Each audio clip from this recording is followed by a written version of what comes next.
Hola, hola, buenos días, buenas tardes, buenas noches. Les damos la bienvenida a nuestro nuevo episodio de nuestro podcast Medicamentos para Mentes Libres MX.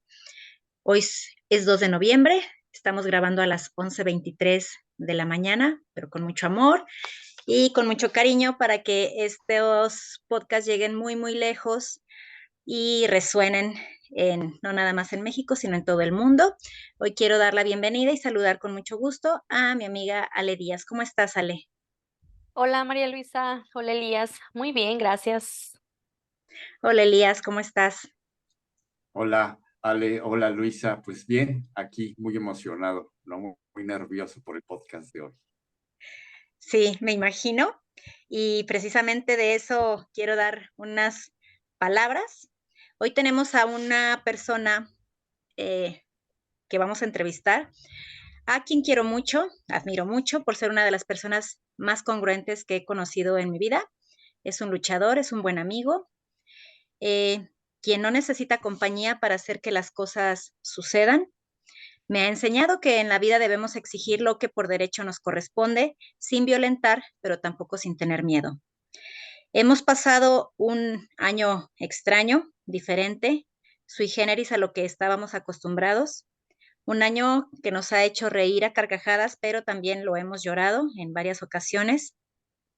Y bueno, pues es un placer darle la bienvenida a Elías Telles Pérez, no como entrevistador, sino como entrevistado, y quien es el líder del colectivo Medicamentos para Mentes Libres. ¡Bravo! Bienvenido Elías. Muchas gracias, compañeras. Híjole, sí, qué verdad hay de lo que mencionaste ahorita, porque los tres somos testigos fieles de todo lo que hemos pasado este año. Ha sido un año de un montón de emociones, de que nos han, pues, hicieron mella, ¿no? En nuestra salud mental de los tres que estuvimos al principio metidísimos en este activismo, ¿no? Que los tres empezamos a hacer y después se unió mucha gente, pero sí ha sido un año difícil, pero creo que hemos logrado muchas cosas y como tú dices, yo aquí aprendí porque he aprendido un montón de ustedes y aprendí de que los derechos pues no se mendigan, ¿no? Los derechos se exigen y hay maneras de exigirlos y creo que nosotros hemos hecho un gran equipo, ¿no? Entonces, el día de hoy quería aceptar la propuesta de contar mi vida, ¿no? En esta plática con ustedes dos y para que los demás conozcan cómo ha sido mi historia. Y pues fíjense que pues hay que empezar por el principio. Yo soy el primer hijo de una maestra de primaria, una maestra muy buena en lo que hace y muy rígida, muy estricta, ¿no? Y hasta la fecha sigue laborando, lleva ya muchísimos años de servicio y acompañado de una familia donde mi abuela me crió, fui un niño muy consentido y rodeado de amor, ¿no? Recordaba cómo eran las fiestas familiares, ¿no? Pensaba que mi familia era enorme, y digo pensaba porque ya después van pasando ciertas cosas y la familia se va haciendo más chiquita, más chiquita. Mi infancia la pasé jugando allí atrás de la casa de mi mamá con un montón de amigos, éramos muchos niños y niñas jugando un montón de cosas. Crecí con mi prima hermana, vivía conmigo. Entonces éramos una familia muégano, ¿no?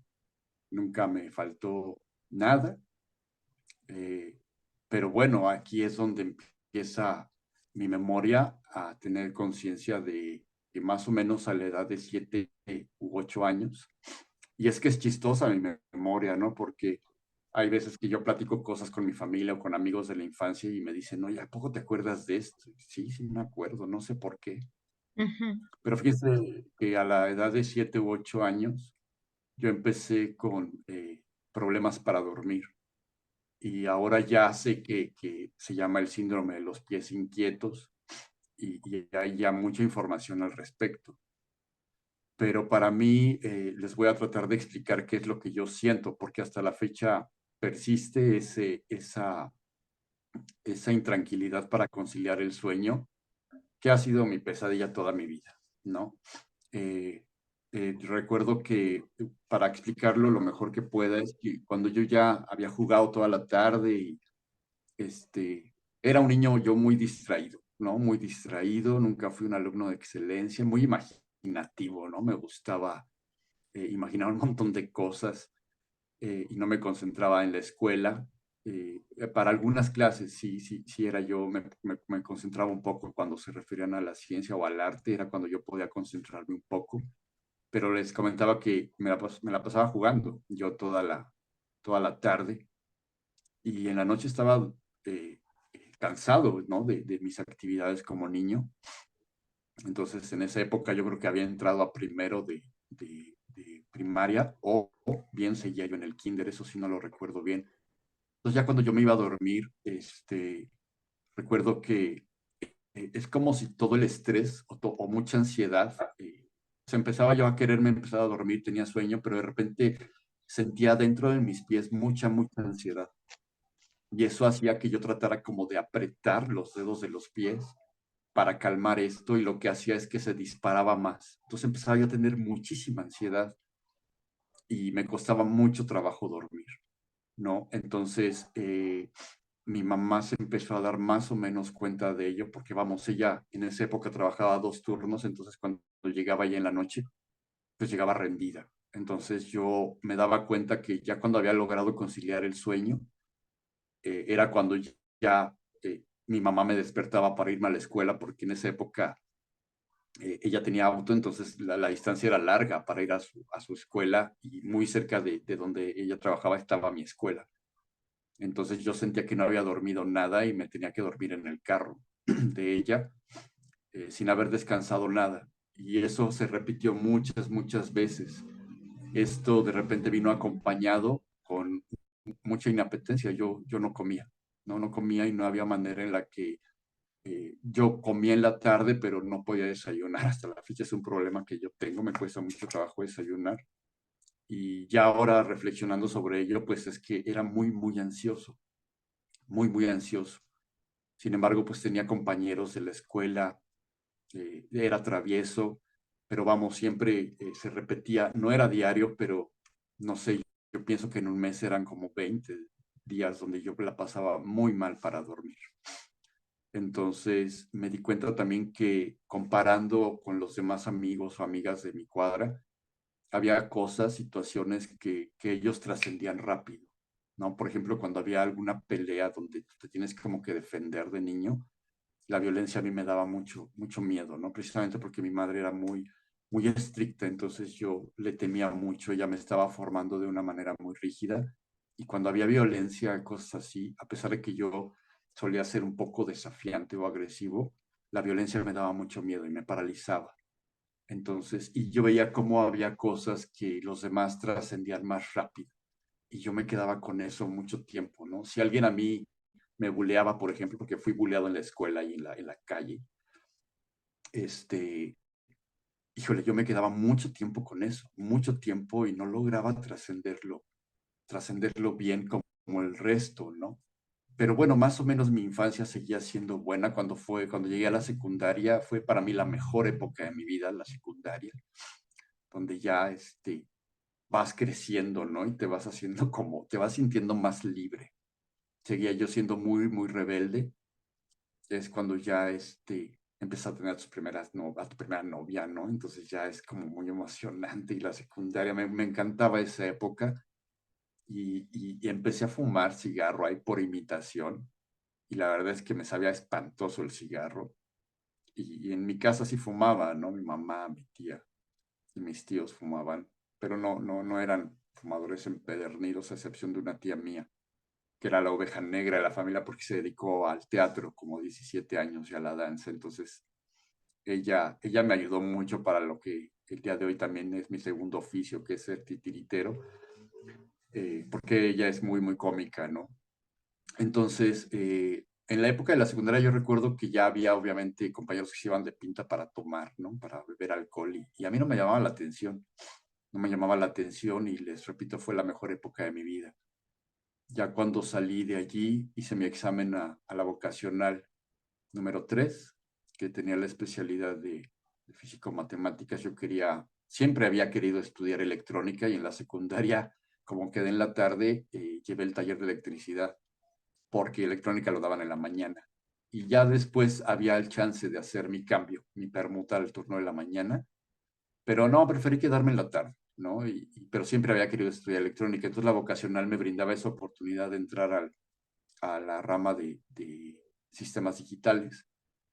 Pero pues por mi extraordinario promedio de 7, pues me mandaron como que a lo más abajo del edificio literal de la vocacional y ahí estábamos en una especialidad que se llamaba máquinas y herramientas. Entonces yo empecé a asistir a la vocacional. Mi mamá estaba muy contenta de que yo haya entrado al Politécnico. Uno de mis tíos es egresado de allí, 2 tíos son egresados de allí.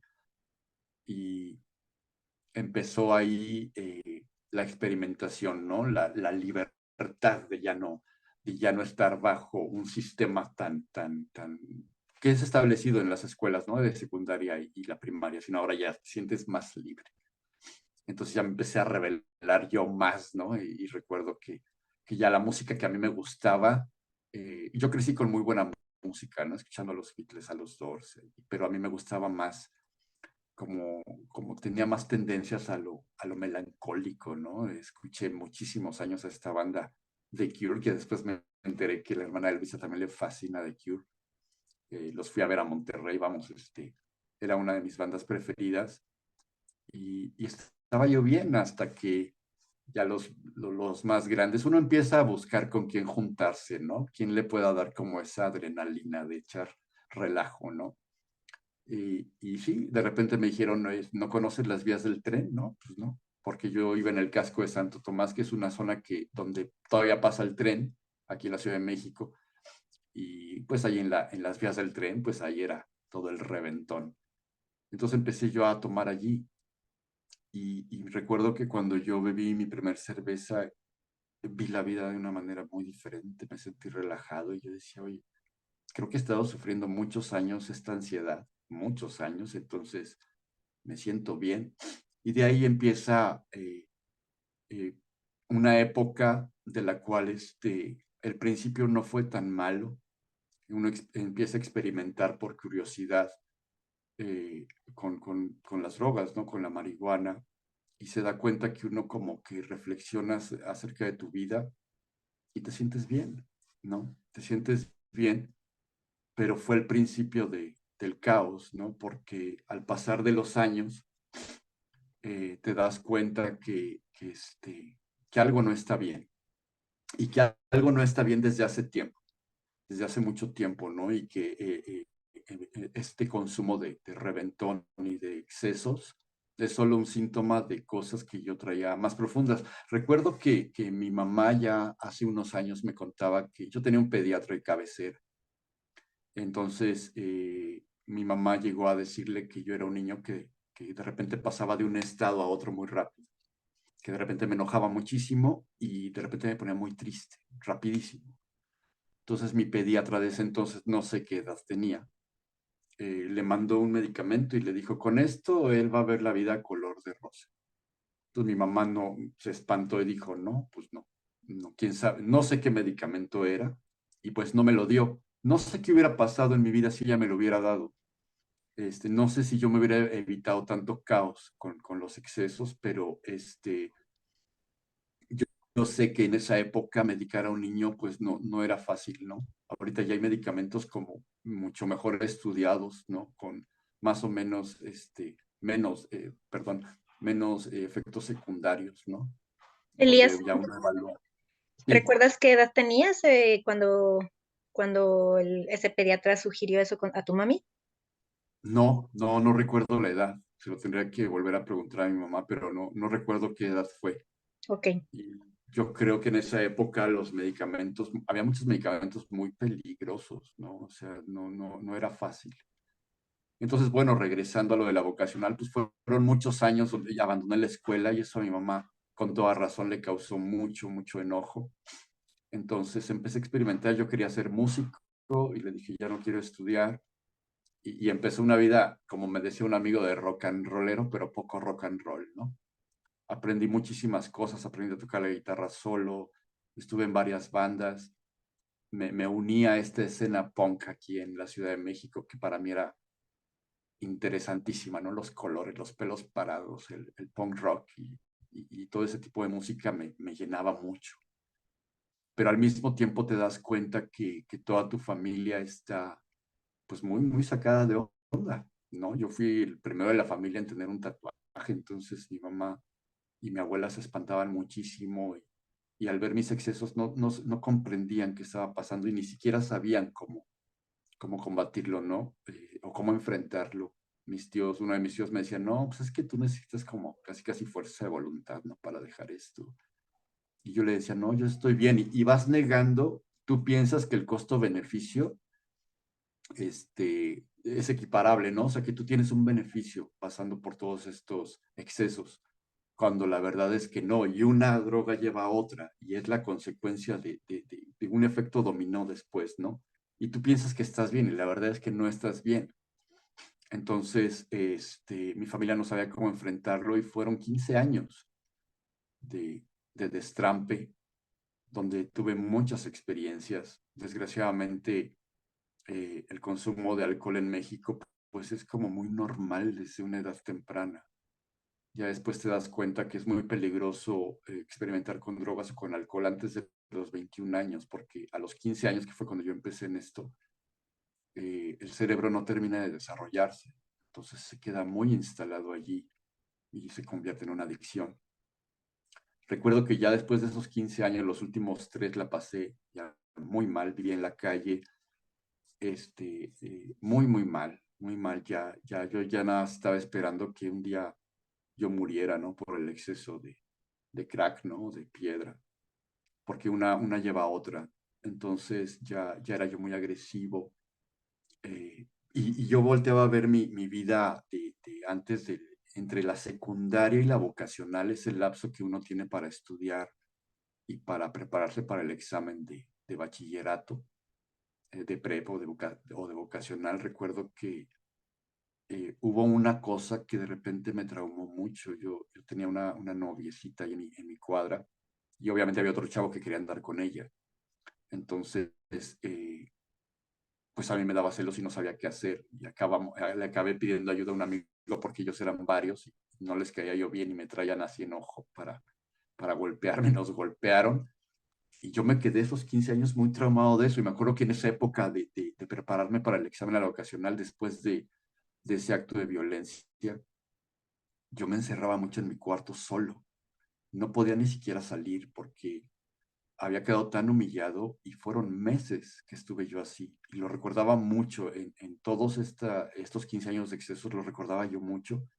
Y esta tía que se dedicó al teatro, una vez abrió la puerta y me dijo, oye, Elías, ¿qué te pasó? O sea, ¿qué te hicieron? Entonces yo me doy cuenta cómo no era fácil para mí trascender cosas, que era mucho más sensible que el resto de las personas. Entonces, pues llega el momento en el que uno ya no quiere estar así. Empezaron internamientos por parte de mi mamá en estos famosos anexos. Estuve internado 2 veces y la segunda estuve un año limpio, hasta que también pasaron cosas en mi vida. La separación de la madre de mi hijo conmigo me afectó mucho y recaí. Y recuerdo que como a los 10 años de esta vida de caos, llegué yo al Instituto Nacional de Psiquiatría a pedir ayuda una vez, muy mal. Recuerdo que en esa época te tenías que formar como a las 4 de la mañana o 5 para alcanzar ficha. Y llegué yo muy mal allí y recuerdo que el psiquiatra que me atendió en urgencias me dijo, no te podemos ayudar aquí porque en esa época, compañeras, no había un pabellón de adicciones en el Instituto Nacional de Psiquiatría. Y me mandaron al Fray Bernardino y yo fui y había mucha gente antes que yo, de mi turno ahí en el Fray Bernardino, y preferí irme, ¿no? Entonces recuerdo que yo llegué llorando con mi abuela y decirles que no me pueden ayudar en el Instituto de Psiquiatría, o sea, ¿qué voy a hacer? Ya no quiero yo pasar esto. Y ella, que era creyente, me decía, Dios te va a ayudar, y me abrazó. Y recuerdo ese momento con mucho dolor, porque pasan dos cosas durante estos excesos. que repito, es un síntoma nada más de un mal que trae uno, un trastorno mental que ya trae uno desde niño, te vas dando cuenta que dañas a tu familia y te empiezas como a castigar más. Te sientes culpable y te empiezas a castigar más. Sin embargo, había algo en mi mente que me decía, busca ayuda, busca ayuda, busca ayuda. Entonces, después de mi segundo internamiento y que tuve la recaída del año, decidí yo ya irme a internar yo solo, ¿no?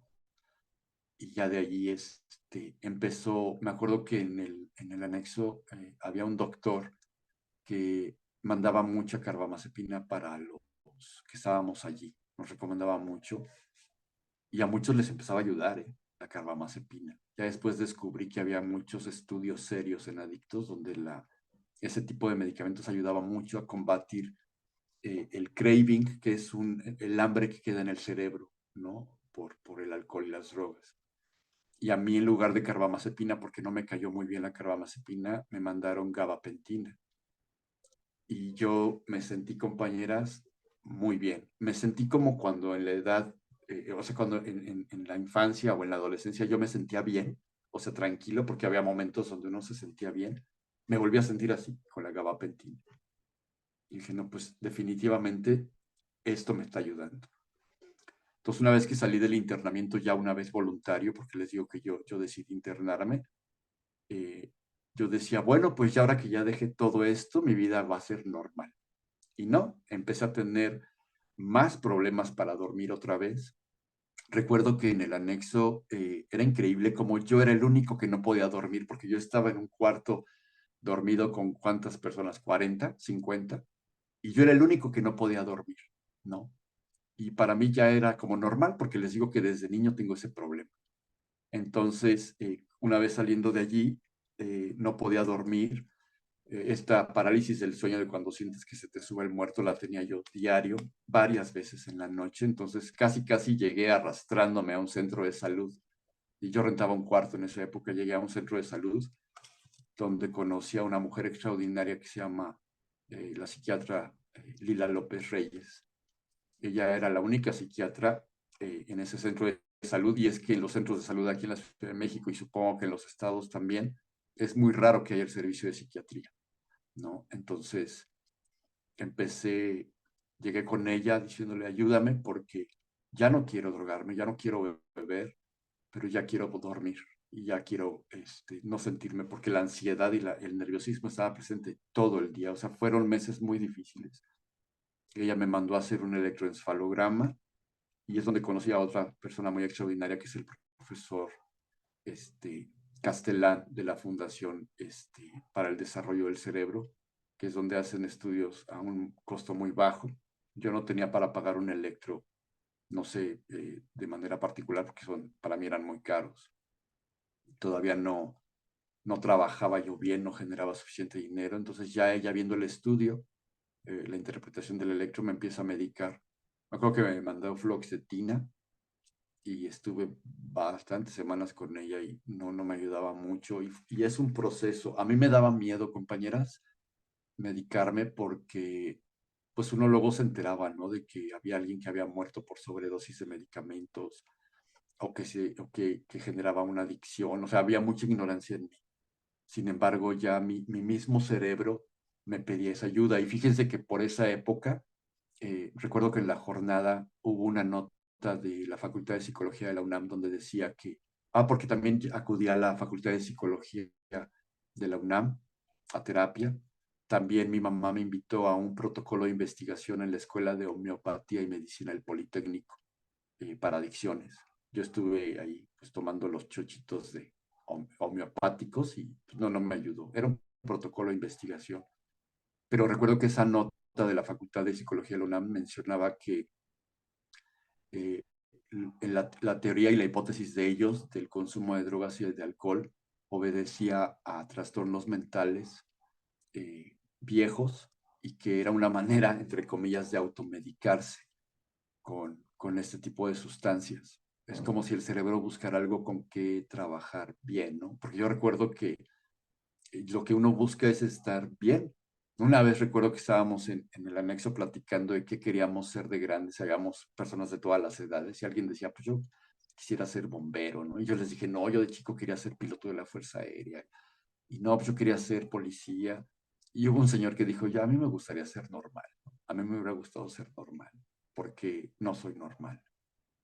Y a pesar de que los entrenamientos fueron tan difíciles, se crea un compañerismo y una red de apoyo tan fuerte. Afortunadamente yo no estuve en una clínica de rehabilitación donde hubiera tortura. Sí llegó a salirse un poco de control y a violentarnos un poco, pero nunca nada grave como otros anexos donde se practica la tortura, ¿no? Y donde ya afortunadamente han cerrado muchos de estos centros porque pues, no respetan la integridad de un enfermo, y cambió mucho mi vida ahora que recuerdo cómo cuando te dicen que tú no eres culpable, que tienes una enfermedad, es cuando puedes empezar a tomar conciencia de ello y a perdonarte, ¿no? Porque pues dañas a un montón de gente a tu alrededor. Esa es la verdad. Entonces les digo que ya con esta doctora Lila López empieza a cambiar mi vida. Me empiezo a sentir mejor hasta que llegó. Me acuerdo que hubo una época en una crisis que yo tuve, eh, que me mandaron el famoso Adepsique, ¿no? Que ahora es el que está ahí, eh, que sigue en desabasto.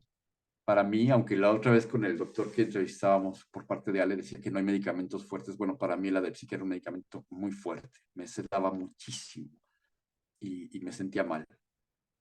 Y tomé terapia, ya empecé yo a hacer mi trámite para que fuera paciente del Instituto de Psiquiatría, ya había pabellón de adicciones, y un psiquiatra me dijo, lo que pasa es que tú traes un trastorno de depresión con ansiedad desde hace muchos años, desde pequeño, o sea, por cómo me cuentas toda tu historia, y es cuando uno va entendiendo muchas cosas. Entonces, este médico me dice, mira, no necesitas ni la perfenacina de la Depsique, ni el diazepam, pero sí necesitas la mitriptilina. Y ya me la da y empiezo a dormir bien, ¿no? El costo-beneficio, te das cuenta que el beneficio es muy grande, porque hay gente que piensa que sí, ¿no? Que no, pues es que ahora ya te drogas con permiso del doctor, y pues no, lo que pasa es que uno de repente, cuando estás sin medicamento, no eres funcional, la vida no es de calidad, sufres muchísimo. Y pues yo creo que por algo se inventó la psiquiatría, ¿no? Y es para ayudar a pacientes como yo. O sea, no es cualquier cosa, es parte de la medicina. Entonces, empieza a cambiar mi vida, compañeros. Empiezo a tomar cursos, a trabajar por mi cuenta, estudiando un montón de cosas del cerebro, ¿no? De adicciones, muy metido en los grupos de AA, donde tengo grandes amigos, pero también hay mucho jaloneo allí, porque hay unos que no están a favor de la medicación, pero hay un montón de compañeras y compañeros que están medicados. Y en mi caso, fue la única manera de la que yo pudiera salir del caos de las adicciones, ¿no?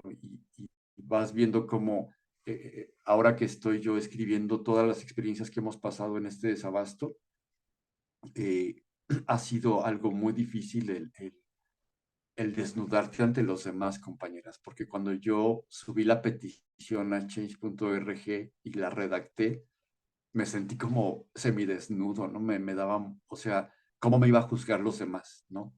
Pero era tal mi necesidad de gritar que había un desabasto y que necesitaba yo en esa época solo ayuda o alguien que me escuchara. Y ahora que yo me estoy desnudando frente a ustedes, no es algo fácil, pero también yo espero que esto sirva, este testimonio sirva para los que una vez que hayan dejado todo el rock and roll y los excesos, se den cuenta que si no están bien, pues hay alternativas y la psiquiatría es una de ellas. Hay gente que le funciona volverse cristiano, hay gente que le funciona el deporte, hay gente, y tú dices, qué bien, en mi caso no fue así. Y aun cuando todavía ahorita hay todavía, es como cíclico, ¿no? Hay una época donde te cuesta mucho trabajo dormir y lo emocional y lo que trae consigo la vida, ¿no? El estrés, soy papá de 2 hijos, me trato de mantener por mí mismo y es difícil, pero te vas dando cuenta que a pesar de que es un ciclo cada año donde hay crisis, el beneficio es mayor y vamos, los días y los meses donde estás bien son muchos. Entonces ya de ahí tomo yo un curso con un gran amigo que es titiritero y formo mi compañía de títeres. Y me doy cuenta que esto es lo mío, ¿no? Entonces empiezo a dar funciones en todos lados, sigo tomando cursos, sigo capacitándome. Y ya hace 6 años tomé un curso de electrónica y me dediqué también a reparar aparatos. Y la relación con mi madre ahora es muy buena. Mi familia me apoyó muchísimo y fue difícil para ellos. Entonces, como les decía, para mí, uno ve, ¿no? Como a veces por necesidad hay muchos artistas que ahora ya están saliendo del closet diciendo cuál es su problema, haya habido o no adicciones. Te das cuenta que, por eso para mí es muy importante decirle a los que nos escuchan que vigilen cómo es la calidad de vida de sus hijos en la infancia, ¿no? Cómo es su sueño, o sea, cómo duermen, cómo reaccionan ante las cosas y la adversidad, ¿no? Si toleran la frustración o no. Si hay cosas que los pueden traumar por muchos meses, yo creo que es tiempo de acudir a la atención de los profesionales de la salud mental y que no es fácil en México. Falta, y ustedes van a estar de acuerdo conmigo, falta muchísimo en materia de salud mental. Yo estoy casi convencido que muchas cosas mejorarían en nuestro país, como bajarían los índices de violencia y de delitos si se atendiera como se debe la salud mental. Y es por eso que hoy más que nada, hoy más que nunca me siento muy comprometido con nuestra causa, y encontré otra red de apoyo, ¿no? Que fue el grupo de Ale Díaz de WhatsApp, y de allí yo me sentí acompañado en este desabasto y, y me di cuenta que empezamos a ser una gran familia donde nadie nos juzgábamos, sino que todos tratábamos de ayudarnos, de levantar la voz.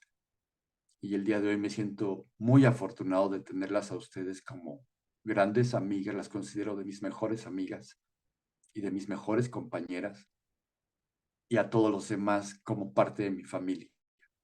Somos ya una red de apoyo que crece poco a poco, y lo que importa es el mensaje que traemos, ¿no? Que es atender la salud mental, es el defender el derecho a la medicación como parte de los derechos del paciente, y que no, los derechos no se mendigan, se exigen, ¿no? Se me hace un nudo en la garganta de recordar todo lo que uno a veces pasa por falta de atenderte mentalmente, y que no es fácil, ¿no? Y la verdad es que el día de hoy hay mucha gente que piensa, ¿no? Y te ven, yo siempre he sido delgado, pero pues vamos, la vida de repente me trata medio mal y tiene estos recaídas emocionales, pero piensa uno que sigue, ¿no? Metido en este mundo de excesos, y pues no es así, no es así, y te das cuenta que con tu experiencia puedes ayudar a un montón de personas, si bien no a salir del closet, a que se atiendan, y que exijamos en México y en todos los estados de la República que haya una atención digna y que haya más profesionales de la salud mental, que se destine más dinero. Yo creo que nosotros vamos a hacer la piedrita en el zapato del sistema de salud en el área de la salud mental, porque es insuficiente. Entonces, esa es parte de mi historia, compañeras. Elías, pues qué increíble historia y pues qué bonita, de alguna manera es una historia bonita de cómo tú has crecido, de cómo nos estás enseñando a muchas personas, pues esto de lo importante que es que los papás platiquemos con los hijos, o sea, si tú ves que tu hijo pues no está durmiendo bien o pues lo ves callado, lo ves triste, vaya, o sea, algo que no esté, que veas tú que no está del todo normal, y que le preguntes cómo te fue hoy, si te dice, pues me trataron de tal forma, cómo te sientes, o sea, también a lo mejor si no quieres medicar a tu hijo, el que lo platique con un psicólogo, porque bien como dices tú, antes, o sea, ahora, por ejemplo, el darle medicamentos a los niños todavía es como que no es muy aceptado. En el tiempo en el que tú estabas pequeño, pues casi casi era un tabú. O sea, no había tanta investigación, no habían tantos medicamentos, entonces no era algo aceptado por los papás, pues no. Y a lo mejor, y en muchos de los casos era necesario, ¿no? O la atención psicológica para poder llegar a un diagnóstico, para poder que no se llegara a una, pues a lo mejor a una drogadicción o a alguien con una ansiedad más grande. Pero pues a veces decimos, son niños, se les va a pasar. Pero sí realmente es importante hablarlo porque hay personas que, como dices tú, no toleran mucho la frustración. Hay cosas que nos marcan de pequeños más que a otros. Y a la larga, en la adolescencia, en la adultez, vienen estos problemas, ¿no? También lo importante de no juzgar a las personas que están o que fuman marihuana o que tienen alguna adicción, porque en muchos de los casos son personas que ya vienen cargando con trastorno mental y ni ellos saben, o sea, ya que te dice el psiquiatra, no es culpa tuya. No es culpa tuya, es algo que tú traes desde pequeño, o sea, no es cuando te dicen eso ya es como que algo liberador, siento yo, porque cuánta gente no se identifica con esto, cuánta gente con drogadicción es juzgada y te dicen nomás échale ganas, ten fuerza de voluntad, cuando esto va más allá de échale ganas y de fuerza de voluntad, esto requiere de mucho apoyo familiar, o sea, y de ayuda profesional, por supuesto, ¿no? Qué importante. Sí, Gracias, Elías. no, gracias a ustedes por permitirme este espacio, porque te digo, esta plática te retroalimenta, ¿no? Y vas dándote cuenta como el único que puede cuidar a Elías, pues es Elías mismo. Y en ese colectivo yo me he dado cuenta también el gran desgaste que tienen los familiares con un paciente psiquiátrico es muy difícil. Y yo estoy seguro que esta red que hemos formado nos ha enseñado mucho y nos ha hecho más fuertes. Y a saber que Ale o que Luisa, que son familiares y como un montón de gente, no están solos y hemos crecido espiritualmente, si quieren así verlo. Y fíjate, Ale, que por parte mencionabas algo de juzgar, porque muchas veces mi padre estuvo presente un tiempo, pero estuvo ausente toda mi vida, ¿no? Entonces mi mamá la hacía de papá y de mamá y es algo muy difícil, ¿no? Y uno por más que a veces dice, no, pues a mí no me importa, ¿no? Que yo no le haya importado a mi papá, sí te afecta. O sea, al fin y al cabo sí te afecta porque la familia trata de darte todo, pero faltan cosas, ¿no? Y esa carencia de algunas cosas también mellan en lo mental, ¿no? En lo emocional sobre todo. Pero ya recuerdo que una vez que yo empecé a cuidarme de mí mismo y a seguir yendo a mi terapia psiquiátrica y a la terapia psicológica y al tratamiento psiquiátrico y no faltaba y acudía yo a los grupos de autoayuda de AA, recuerdo que mi familia sí lo llegó a juzgar, no lo entendían, ¿no? O sea, decían así como, no, no manches, pues si esto es de fuerza de voluntad, ¿verdad? Por decirlo así, eh, más cordialmente, ¿no? Es que esto es de fuerza, ¿no? Y tú dices, es que no es así. O sea, la fuerza de voluntad no ayuda. O sea, no sé por qué les cuesta tanto trabajo entender que el cerebro es un órgano y que se enferma o que puede venir defectuoso de fábrica, ¿no? Igual que un corazón, igual que un páncreas que vienen defectuosos. Y el cerebro es un órgano. Entonces mi familia fue una batalla también de debate allí porque no lo aceptaba del todo, el que yo me empezara a tratar psiquiátricamente, ¿no? Que decían, no, no, man. Y yo les platicaba a mis tíos, a uno de mis tíos le decía, no, pues fíjate que mi psicóloga me dijo esto y esto, ¿no? Me acuerdo que empezaba mucho a sonar la palabra de resiliencia, ¿no? Y mi psiquiatra me decía, necesito que leas de la resiliencia, ¿no? Y yo le platicaba a este tío y me decía así como, ay, no manches, no, así, exageras, ¿no? Y eso frustra mucho y enoja demasiado, porque tú dices, es que no es posible que yo ya me estoy haciendo cargo de mí mismo, ya ofrecí disculpas por todo lo que yo llegué a decir contra mi familia o contra amigos o amigas, eh, eh, pero ya estoy yo rehabilitándome, ¿no? Y no es posible que tú juzgues, o sea, yo me estoy desnudando ante ti y diciéndote lo que me dice mi terapeuta y para que tú lo juzgues o te burles de ello, no es justo, ¿no? Y sabemos que pasa, o sea, en este desabasto nos hemos dado cuenta de que mucha gente es muy insensible ante ello, ¿no? y que muchos necesitarían de perdida varias terapias psicológicas, ¿no? Porque están peor que otros, ¿no? Pero lo juzgan y es muy insensible. Y recibirlo de tu propia familia es muy difícil. Yo creo que también el mensaje va dirigido a que si tu familia no lo entiende, pero tu calidad de vida mejora yendo con el psicólogo o ya tomando un tratamiento de manera responsable con un psiquiatra, híjole, la verdad es que no te importe lo que diga tu familia. Si vas a mejorar tu calidad de vida y tienes que sacrificar algunas relaciones de tu familia, hazlo, porque importa más que tú estés bien sin importar lo que los demás piensen, ¿no? Es muy difícil también que una pareja, por ejemplo, acepte, ahora que platicábamos con David, ¿no? De España, como él mencionaba eso, ¿no? Y yo estoy de acuerdo en que, por ejemplo, no todos lo van a entender y también hay parejas que te ven como, ya que saben que te medicas, te ven como con miedo, ¿no? Así como, oye, tú te tomas medicamento y pues sí, y ya les explicas todo y por qué lo haces y no lo entienden, ¿no? Y hay otras personas que sí lo llegan a entender y te apoyan, pero yo creo que como un principio debes de creer en ti y después las redes de apoyo sirven muchísimo, sirven muchísimo y yo lo compruebo una vez más y sigo hablando yo en todos lados y con quien sea de las grandes compañeras que tengo en mi comité, los grandes amigos y amigas y hermanas y hermanos que tenemos en el grupo, en el famoso grupo que le decimos el grupo de los 100 que llegó a ser de 200, ¿no? Sí, Cómo nos hemos convertido en una red de apoyo donde yo te escucho, yo te ayudo, yo te entiendo, y luego se te retribuyen, ¿no?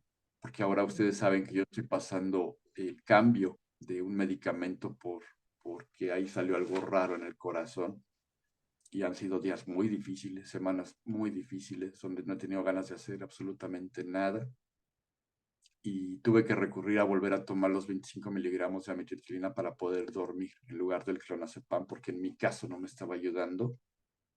Y otra vez te das cuenta que a veces el paciente toma decisiones para volverte a sentir bien. Entonces yo espero que vaya mejorando. Ahorita yo ya me siento bien, pero han sido días difíciles y he sentido un apoyo de todos ustedes. Me preguntan, Ale hace poco me abrió los ojos, ¿no? Me decía, oye, Elías, pero es que o sea, como el beneficio es más, ¿no? Con la metiltriptilina, o sea, como que ahorita no está bien que te sientas mal, ¿no? Me abrió los ojos así como para decir, pues si tienes algo en el corazón, también te pueden dar algo para el corazón. Yo decía, pues sí, porque el beneficio que yo obtengo de tomar la metiltriptilina es muy grande.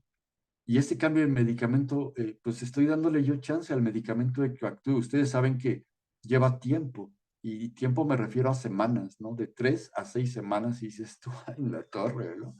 Me voy a volver loco aquí.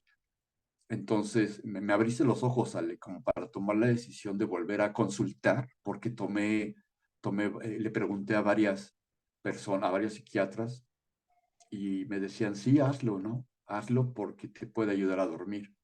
Y sí, y sí, me tuvo que regalar a mi triptilina la compañera Rosa, que fue la que llevé a amparar hace poco. Dije, oiga, regale, porque yo le regalé mi última caja de amitriptilina y yo dije, híjole, el que da y quita con el diablo se desquita, pero compañera, necesito que me regale unas tabletas y muy amable me las regaló.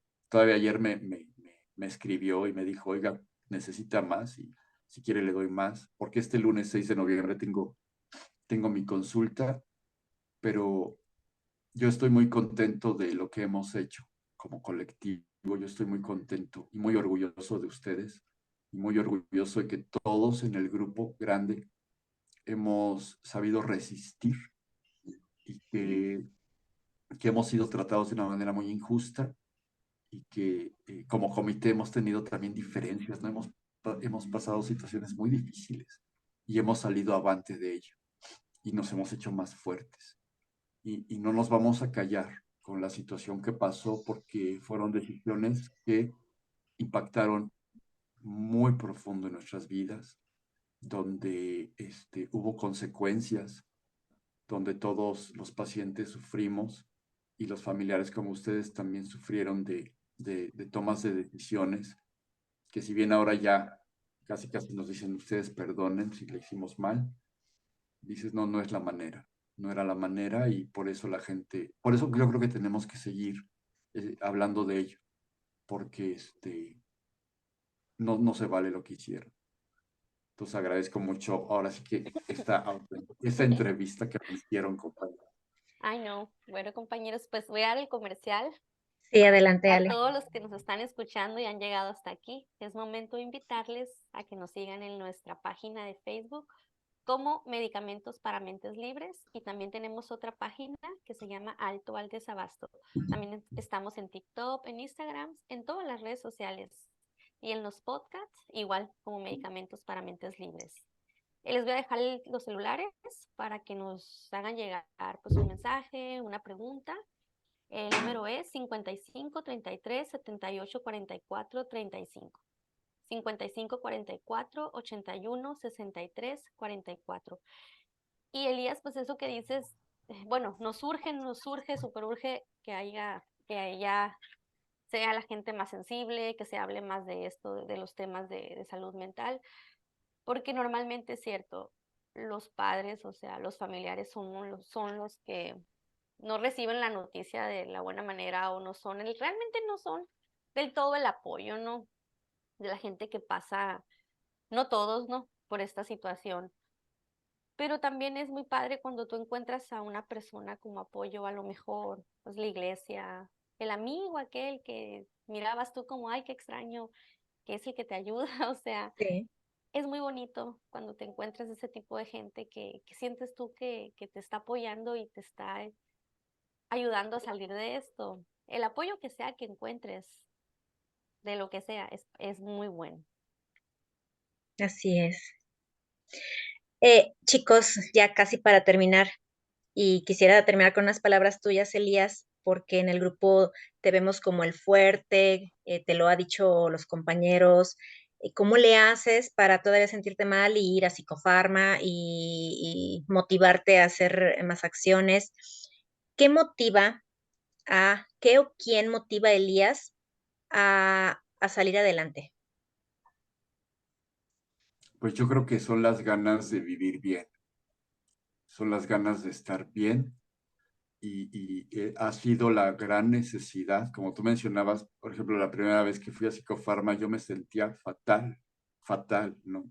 Me habían cambiado el medicamento de mipramina y esa necesidad de decir, oye, no es justo lo que está pasando, no es justo que no lo pueda encontrar de otra marca, de otro laboratorio, y aún así sintiéndome tan mal, lo que motivó a Elías a sentir, a pelear y a luchar y a alzar la voz por ello, pues era que no era justo que yo me sintiera tan mal.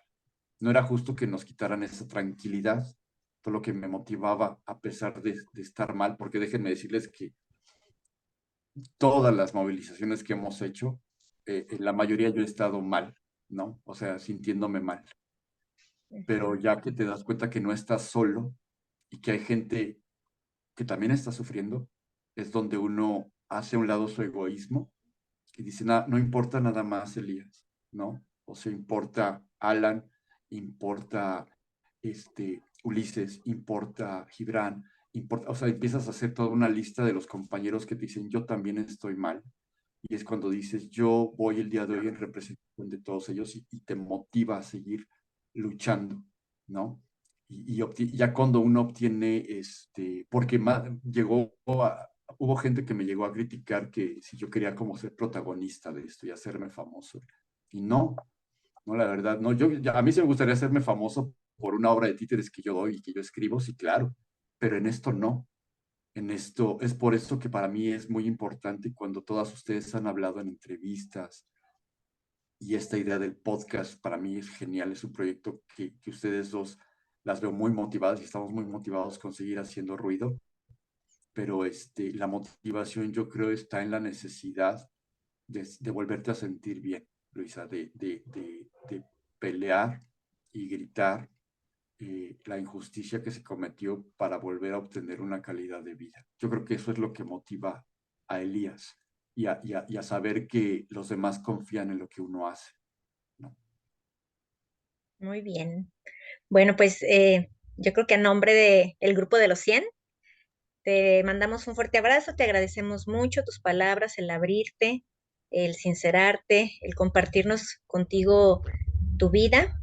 Y pues te queremos mucho, cuentas con nosotros siempre y a seguirle, Elías.